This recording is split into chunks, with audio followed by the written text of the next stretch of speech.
These two guys have Minnesota sports flowing in their veins. Mackey and Judd on Score North and ScoreNorth.com. We'll have to get like a new intro produced for, maybe we can put that on the list here, Declan. Because we had the action movie one, but then we're not only doing action movies. Yeah. We do have a rom-com one, but I don't know. Maybe we just do like a movie reviews intro or something here at some point. We'll get to it. But today, we dive back into rom-coms here for a 2008 classic, Forgetting Sarah Marshall.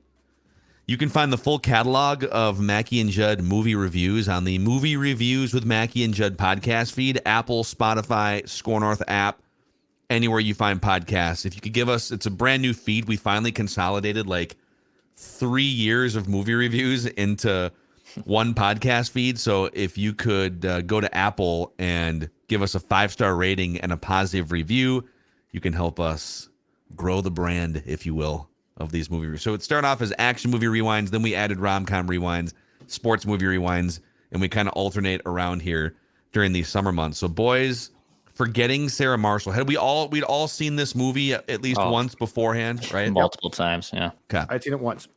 Oh, you've only seen it once? Well, twice now. But Wow. I had seen it once. This is going to be great then. This is where Judd's going to shine here today, I feel like this is a day for Judd. So, all right, here's the summary of Forgetting Sarah Marshall. Struggling musician Peter is better known as the boyfriend of TV star Sarah Marshall. After she unceremoniously dumps him, he feels lost and alone, but makes a last-ditch bid to get over it by going to Hawaii. However, Sarah and her new boyfriend are there at the same hotel.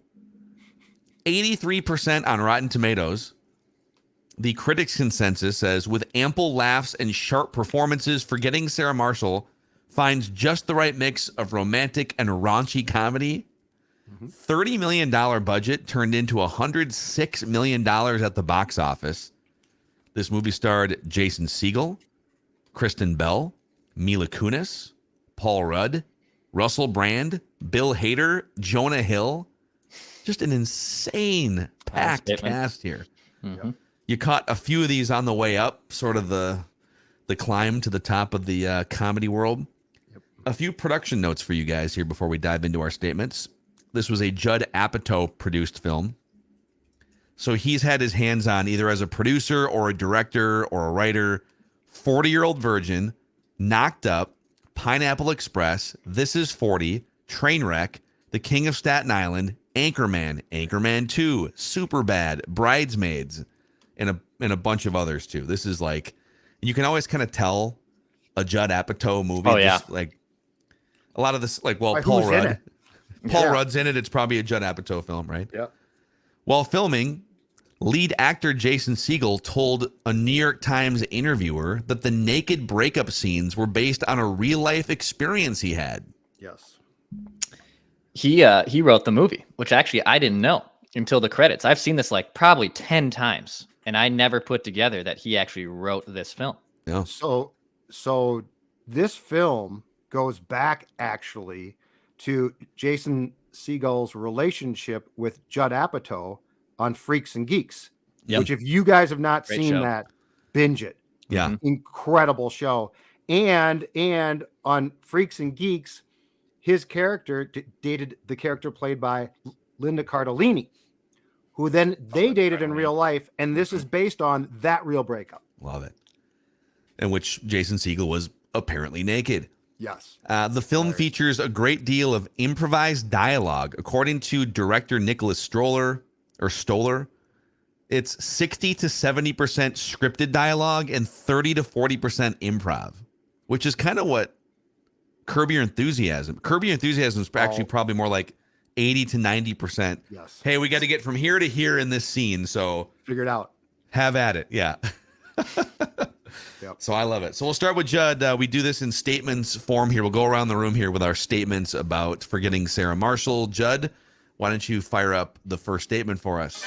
So, Phil, you broached this briefly in going through the recap of this film, but my statement is this. the amount of fantastic roles that they found for actors who clearly wanted to just be in this is among the best I've ever seen. Paul Rudd, the surfing instructor character. Hey, real quick, on 3 of all the actors and actresses I just mentioned here. So Jason Segel, Kristen Bell, Mila Kunis, Paul Rudd, Jonah Hill, Bill Hader, Russell Brand. I'm gonna go 1, 2, 3, and then on the 4th beat, I want us to all say the actor that we thought was the best in this movie, or actress. All right. Okay. 1, 2, 3. Bill Jonah Hill. Rudd. Oh, we all Bill had Hader. different I love answers. the Bill Hader character. Paul Rudd. Yeah, Paul Jonah Rudd's Hill great too. from me. Okay. And he's great. But their roles, their roles are so good because they're sort of just these ancillary at times. I mean, Jason Bateman shows up in the closing credits. Yes. That's right. He shows up in the closing credits as part of her new show when they're mocking NBC, which they're doing because that's the network that canceled Freaks and Geeks and pissed all of those guys off. So anyway, their use though of that, oh my God, it's just so hilarious. And it's like nobody to what we just did in that exercise, nobody sort of had to like steal the film. It was just a bunch of people who stole that film. The Bill Hader character, I think, is hilarious. I'm in Hawaii now with you, and his wife and all that. God, Luau. It's a luau. No, I think it's a hula. It's a hula. Could you just put your head down a little further? A little further. Now Do you want to do this? down. That's Do you not want to have this scripted. conversation? Do you want to do this? I guarantee you that stuff with Bill Hader is not scripted. Well, let's since we all three said different, let's keep working within Judd's statement here. So I love Jonah Hill's character. It's hilarious. He's creepy and obsessed with Russell Brand, and then finally at the end of it, he figures out this guy's an ass. Yeah. Like why am I worshiping these? I'm going to make sure that your food is that they f with your food at every turn the rest of your trip here. To me the best line though was when Jonah Hill's like, Did you get a chance to listen to my mixtape? And Russell Brand goes, oh, no, I was going to listen to your demo, but then I just carried on with my life. I kept living. I just kept living. Oh, no. Hey, did you get that email? I did. Why didn't you respond? I just carried on living my life. I don't know. Well, and then they, side street too, I don't know if you guys ever seen Get Him to the Greek, but that's a side project from this movie where Aldous Snow and Jonah Hill are together. But Jonah Hill's character, it's not Matthew the waiter. He's a completely different character, but it is Aldous Snow. Oh, it is spinoff. Yep, it is Aldous Snow. Oh, I got to see that. Okay. Yep. When Jonah Hill, by the way, walks up to Aldous Snow and he's like goes for the hug and he pets the side of his hair on stage. Don't touch my head. You can tell you don't touch me. Or he brings the champagne and the hotel would like to offer you guys a treat. It's totally not from me at all. It's from the hotel. That's for me. Jonah Hill is so creepy too. Like he's really good at that. Yes. I can't tell you how much I use the line. I'll just go myself anytime when he tries to take the plate away from him. He's like, oh, I'm still eating, but then he goes, oh, I'll just go myself. My bad. That's one of my all-time favorite quirks too. Amazing.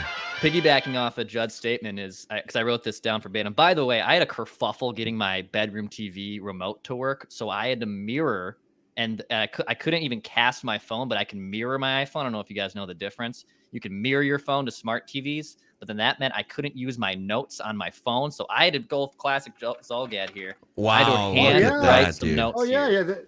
Welcome to the club. Yep, I had to handwrite my notes here. But I wrote down perfectly casted movie. Like everyone here is perfectly casted. To Judd's point, no one really has to step up and steal the show. No one's playing out of their skis, if you will. I thought this movie's cast is phenomenal. Like I was really trying to think like who else could have played someone. Like could Kristen Bell be replaced by someone else? Maybe. Like if you threw out some actors, I guess I could say I could see it. But I think the chemistry between everyone here is the perfect ensembled cast, and it works so damn well. And it's still aged. It's still phenomenal. Some of these movies don't age really well. This one you can still go back and watch. It's hilarious. Yeah, and I feel like, and maybe I missed some websites out there, but usually for these big movies, there's always a section of, and we do it on these movie reviews. Here are all the actors or actresses that they sought initially, and then they landed on this person. There's really none of that for this.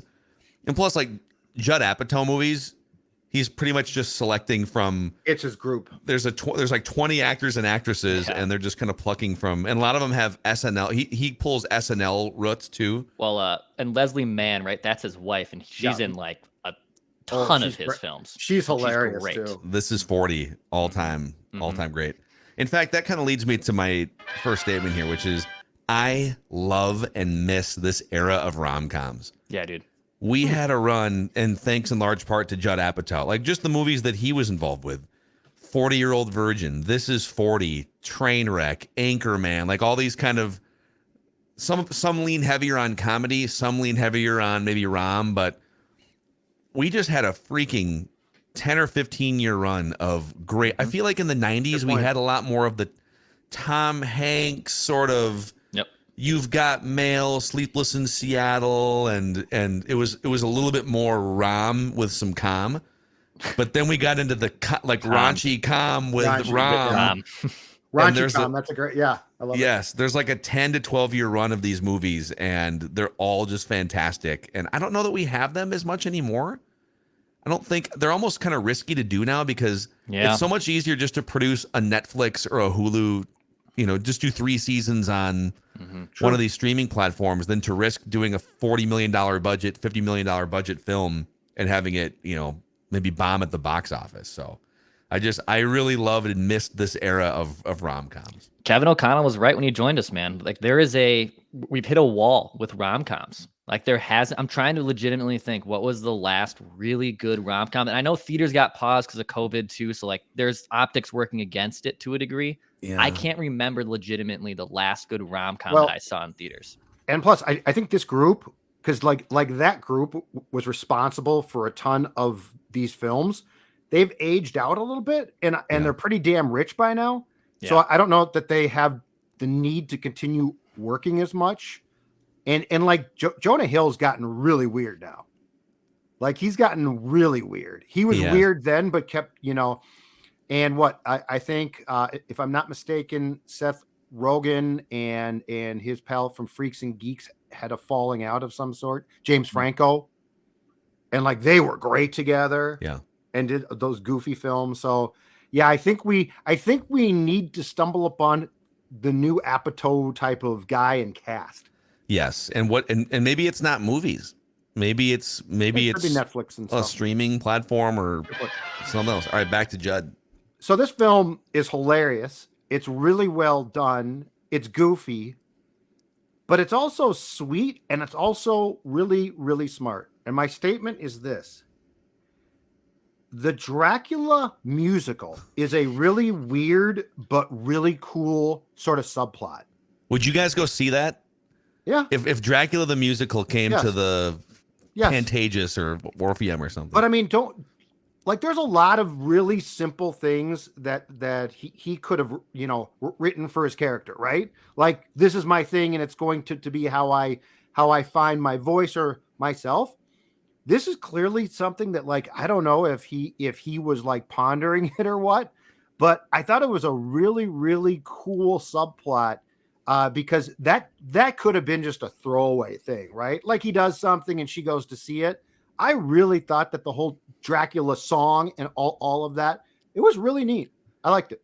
The piano scene when he's back at his house, like, let's go see a psychiatrist. I hate my psychiatrist. That's one of the best. And I'm guessing that was like somewhat improv. Like that was phenomenal, dude. He probably just riffed for like, all right, I'm gonna go to the piano and riff for 5 minutes and just grab a funny part. It was good. Yeah, it was. I love that they kind of went all in. At first, you thought, oh, is this just like he's a down and out kind of composer, but they literally wrote it to the nth and they used it as the hook to get him back with Rachel. What other like turning Dracula into a musical, what other things would you guys be curious to see turned into a musical? So just confession, I hate musicals and I hate the theater like with a passion. Yes. You just get bored or what? Yes, what don't you? It has don't mind them now. Zero. Like I know, like to go see a Broadway show, like I probably should. It's an experience, man. But like, you'd enjoy it. Don't go see like Hamlet where you're just gonna not understand what they're saying. Go see something that Yeah. There's some Go really see good. Chicago or something where it's upbeat. It is a musical though, so yeah, if you don't like people singing for 2 hours, you might have a problem. that is my thing. I don't like that at all. It's not my thing. So I don't know if I can even really answer it. You want nothing I at want all nothing. whatsoever ever turned into a musical. You can keep your You know musicals what? over there. I got the perfect one. In fact, for this show, I want to see a musical about the pain of being a Minnesota sports fan. Yeah, yes. I think it'd be perfect. How about just the 98 NFC Championship game in musical form? The snap was high. No, it wasn't. The snap was high. No, it wasn't. The kick went wide. It looked so good to me. Left. But I'm telling you, why can't we win? The pain of losing. How can this happen again? How can this happen again? We had Favre this time to the end. Why did he throw in the middle? I think you just wrote it right there. You just did, man. But I mean, you got a production it be here. perfect. The Guthrie, the Guthrie is waiting for you to pitch it. Let's make it happen. Throw it to Bernard. No, I won't. Throw it to Bernard. No, I won't. Rice is the minor chords. Look at this. He's got the minor coming in. No, no. Whose turn is it right now? Is Mine. it back to Declan? Okay. Mine. Here's a question for you guys, because I was watching this with my fiance too.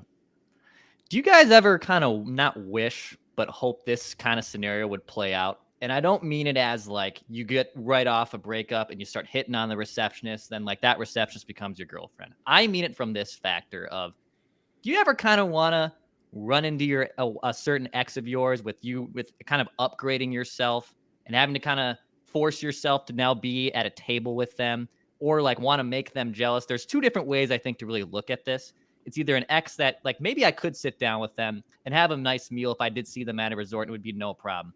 Then there's the other side of the coin, which is this person stinks and I want to see how much better I am without them. Do you ever kind of just, I've seen this movie so many times now that that thought, and I had to write that down. Did you ever want to have this kind of situation play out? I see what you're saying. Like make it show an ex like that you've upgraded or whatever. I've never felt that way. I guess I've always just sort of, all right, well, this chapter is over and now on to the next chapter. So I don't have that. I've also never, in a mental breakdown state, I've also never like been at the same resort as an ex while meeting a receptionist, for which this is going to lead. This is actually going to lead perfectly into my next. And Judd, you've been together with Dawn since you were 19, so I'm guessing. Yeah. I'm guessing you don't have like your entire 20s worth of broken relationships like Declan has. But I mean, I get Dex's point at that age, but like now, no, God, no, I don't know. No, I'm staying home. Yeah. Leave me alone. Well, I think now that Declan has he's cracked open the can here on the actual relationships in this movie, I'll give you this statement. There is no way Rachel would be attracted to Peter in this scenario in real life. No way. Dude, do you agree or disagree, Declan? I have a similar statement that I'll say when it comes back around. But it's the flaw in the ointment in this movie that you're, I think, kicking around here. I mean, unless there's something really off about her, let's just go through sort of. So she is this beautiful, charismatic, charming, funny woman who could probably date any single guy on the island, right? Literally, like if she would have her pick of any guy that's single that she would. So he falls into that pool of, let's say, 10,000 guys that she could be dating on the island. And when she meets him, he's moping around, crying his eyes out to the point where other residents or other they're like people are complaining because he's crying over his ex-girlfriend. He's wearing a dirty Hawaiian shirt. I mean, he's just a schleppy loser guy, and she kind of bails him out, so they form this connection. But it's just like almost couldn't get past that in some ways. Where I know that this is a rom-com and it's forgetting Sarah Mars, whatever, but like.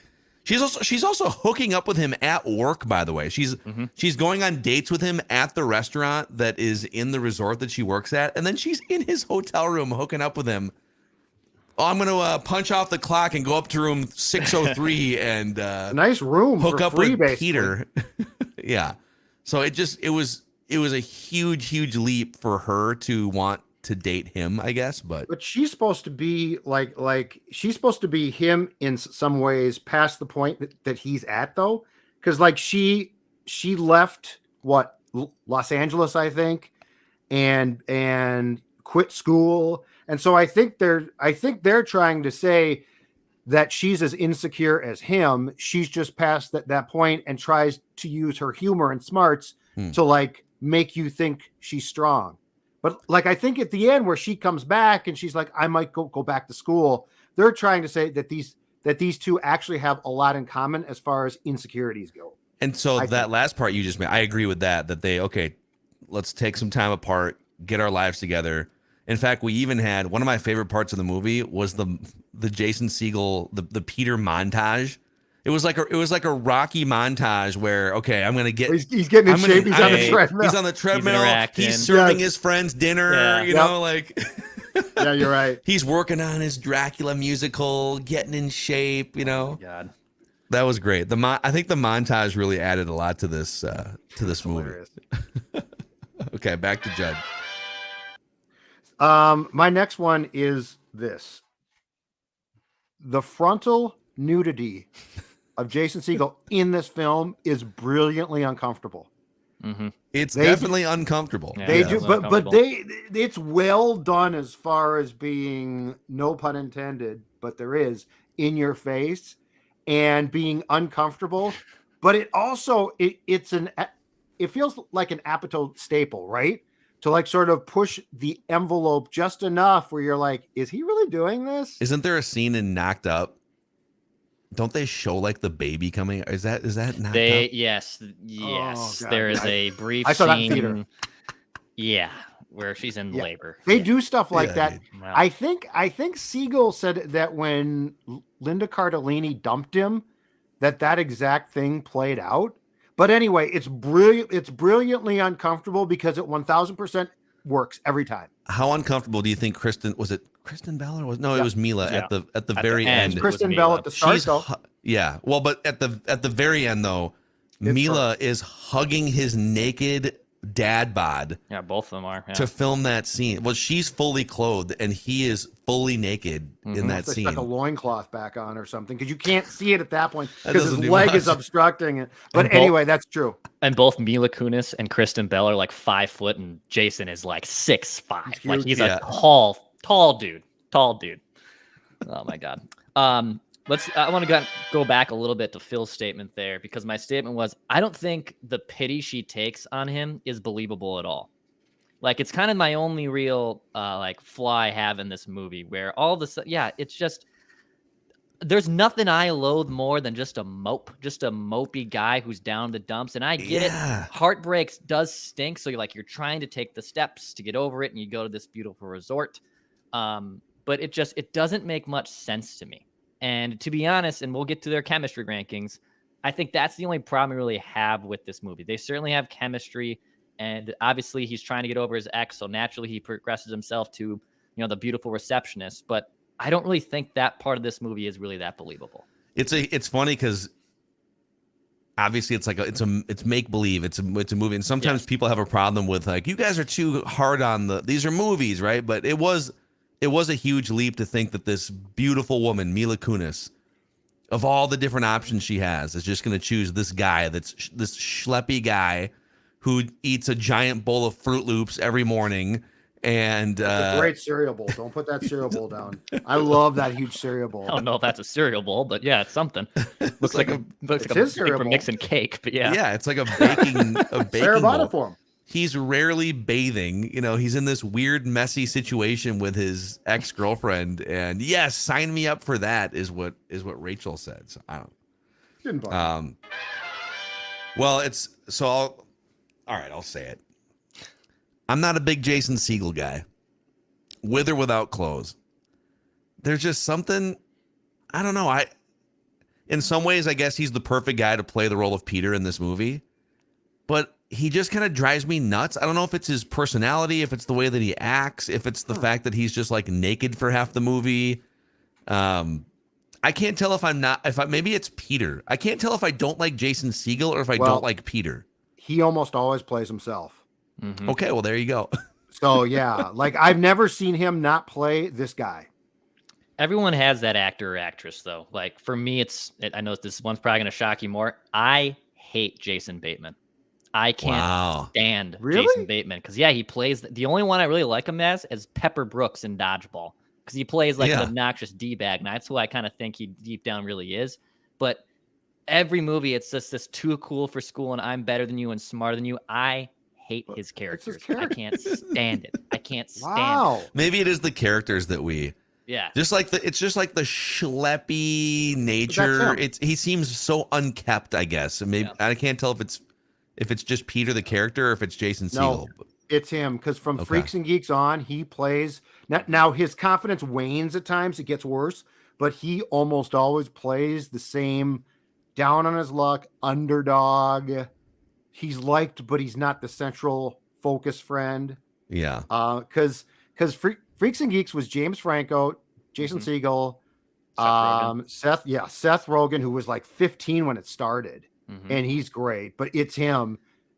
These guys often play exactly who I think they probably are. And you know what? On the character front, it did come out that Sarah Marshall was cheating for like a year, and that's just break up. You don't have to cheat on someone for a year. It's ridiculous. But I do see why she broke up. She was up until that point in the movie where we found out, they've actually been together for like almost a year, or they started hooking up a year ago. She's villainized for not wanting to be with this schleppy guy with a sort of a faltering, stalled career that doesn't even go out to see the light of day. He's just kind of depressed. Like, I didn't blame her for not wanting to be with him. But then when you drag it out after you've been cheating on him for a year, okay, then she deserves to be villainized. But and I think the point of the entire film is everyone is insecure in some way. Yeah. Because they all are. In fact, when her show gets canceled, when Sarah's show gets canceled and she's down and Jason's and he says, I thought you were done with the show. She's like, but I want to go out on my own terms. I don't want to be 30 and it has been. Like, I think the insecurity of the whole thing is supposed to be that everyone has their issues. Yeah, it's a genius layer. All right, you guys got any other final statements? I got one more. So I think it's when they get in the fight at the end of the film for why they broke up. And Sarah Marshall tells him, she says, among the things, you wore sweatpants for a week straight for Peter. God bless Peter. Man, I thought to myself, I told Dawn that I'm like, she dumped him for wearing sweatpants for a week straight. I could wear sweatpants. What if I was wearing Sean John sweatpants, you wouldn't dump me because I'm wearing Costco elastic bottom sweatpants. But I mean, if that's going to be all I wear is basketball shorts and sweatpants now because I don't leave my house. But it's fantastic. So is there a difference? So I've gotten into like athleisure wear where it's you're not buying like the elastic bottom Walmart sweatpants, all due respect to anyone who wears those. I want a little bit of a classier sweatpant that I can maybe wear out and about and not look like a schlep, right? Right. So there's this is where I'm going to push back on Peter here, okay? Yes, you make the joke about Sean John sweatpants. There are different levels of sweatpants and athleisure wear, guy, okay? Maybe you could class it up a little bit. All I'm saying is do not judge a man by how he wears stuff around his house, okay? But you shouldn't just I disagree. You can't just be unkept, and it's even if you want to at least show out a little bit if you're for going to your date wife. Sarah Marshall, you can't do that. That's what it is. Well, yeah. That's or fine. Guess what? She's going to leave you for a music star. Yeah. Russell Brand is so good, by the way. God, he's hilarious. He is. Yeah, he's brilliantly unlikable in this movie. But he's not. He's like at the end, he's like likable a little bit more. Like his lines. I'm going back, and then like he befriends Peter. Yes. It's like, hey, you want to join us? I love when they're all getting drunk on wine at the dinner table, except for him because he doesn't drink. And she's like, after his long rambling, philosophical, she's like, so just to summarize your core stance tonight, yes, you're saying that you feel like you should be allowed to F anybody you want anytime you want. And he goes, well, yes, I didn't say it as eloquently as you did, but yes, I. What was the bill, by the way, on that meal, including the wine? Yeah, good God. And it probably wasn't an all-inclusive resort, so yeah, they got a bill for sure. Yeah, there had to have been like 8 or 9 red in the garbage can. I think there was like 8 or 9 empty bottles of red. It is just a couple more here. And it's funny too how you make friends at resorts. I've only done like an all-inclusive resort once. I did it in Mexico like 6 years ago, and I met like all these Canadian guys from Edmonton because they thought I was also from Canada, given my accent. And then they turned out to be actually humongous Vikings fans. So like I bonded with these group of dudes by the second half of our trip, where we were like hanging out every night and getting ready and going out with these random dudes. It's funny how that happens. That's the only resort I've ever been to, and that's clearly like this. I've been to Hawaii too, but not like a legit resort where you have to you make friends sometimes. I don't know if you guys have ever done that when you've been at resorts. I've done 2 all-inclusives. Both were actually college spring break trips in like 2004 and 2005. Mazatlan and Puerto Vallarta, I want to say. Oh, man. Dude, one of those days we actually counted, and we're just like 20-year-old idiots, because you can drink in Mexico when you're 18 years old. And the first day at one of these all-inclusives, and we were all trying to like go drink for drink, whether it was a Mai Tai or a beer or a shot, whatever it was. We wound up each doing like 25 drinks in an 18-hour stretch or something. Yeah. It's the dumbest thing. It's absurd. And then the last thing I had was at the beginning of the film when she calls him unexpectedly saying, "Hey, I'm coming over." And that panic man mode of, oh my God, a woman's about to enter my apartment. I have to do this massive cleanup. Otherwise, throwing things in the closet. 100% I've been there too. Oh crap. Okay, I got to make sure this. The Mackeys are still like that when sometimes it's like, oh my gosh, we're gonna have company. Let's throw the dirty dishes under the sink and then clean them later. Yep. I'll give you one more here too, just from my notes. I think my favorite laugh out loud line from the movie, and there's a lot of them, was when they did all these little flashbacks where it's like they'll show Peter and Sarah having fun and on the red carpet, everyone there. So they're on the red carpet, and the paparazzi or the photographers are trying to get pictures of just her, and Peter's like lurking in the background, and one of the guys goes, "Hey Matumbo, out of the shot." Yep. Andre the Giant, out of the shot, please. That is great. Out of the shot, please. Hey Matumbo. It's a great line. So, all right, now we get to our 2 categories here. So let's start with definitive relationship ranking. So the criteria is the chemistry between Peter and Rachel.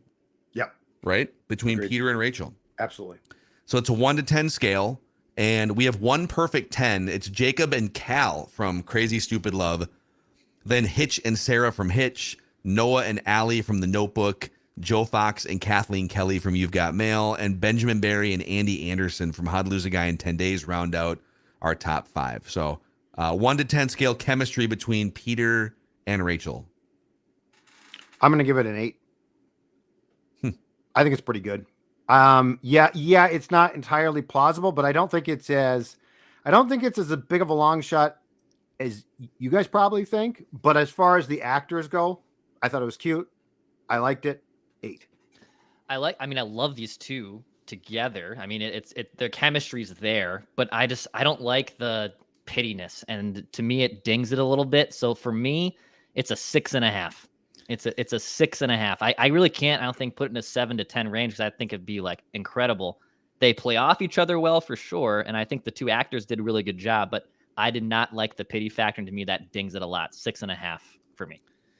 It's a 6 for me. I don't believe it. Yeah. I don't believe there's no way. There's got to be a little bit of believability there for me in that relationship. There's 0 chance that Rachel would be interested in Peter. See, I think she saw herself in him from previously. So I'm actually going to be far less pessimistic and negative than you two. That's fair. Okay, let's get to the 1 through 10 entertainment value ranking of this movie. So the only perfect 10 for Rom-Com Rewind that we've given out collectively is Crazy Stupid Love. We have 2 9s, Hitch and 10 Things I Hate About You. We have an 8.8 in How to Lose a Guy in 10 Days. And then at the bottom, the worst ones we've done are Fever Pitch, She's Out of My League, Sweet Home Alabama, and My Best Friend's Wedding, all a 6.3 or lower. So I hated that film. Start with Judd here. I'm going to give it, so it's not a 10. It's not a 10 because 10 is 10. We gave a 10 to one that deserved it. I'm going to give it a 9. Ooh, okay. Mm-hmm. It was very good. It's rewatchable, and that's one of my biggest things with these. Can I sit down and watch? If this is on TV or if I'm in a hotel, I 100% am watching this through commercial breaks if I have the opportunity to.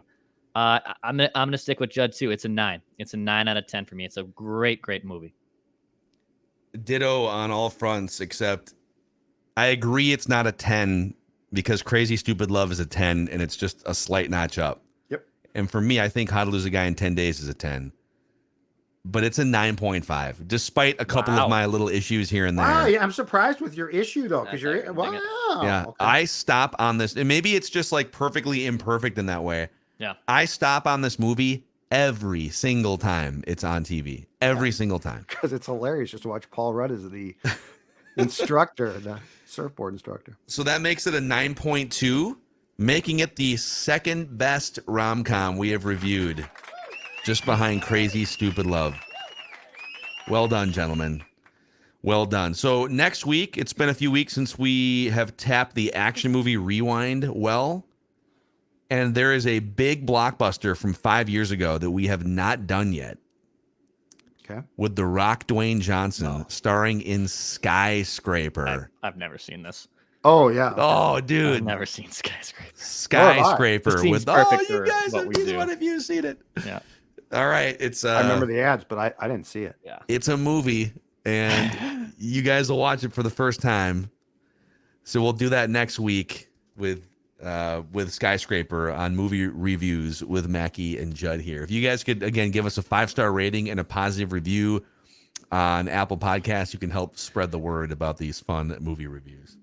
All right, boys, good stuff.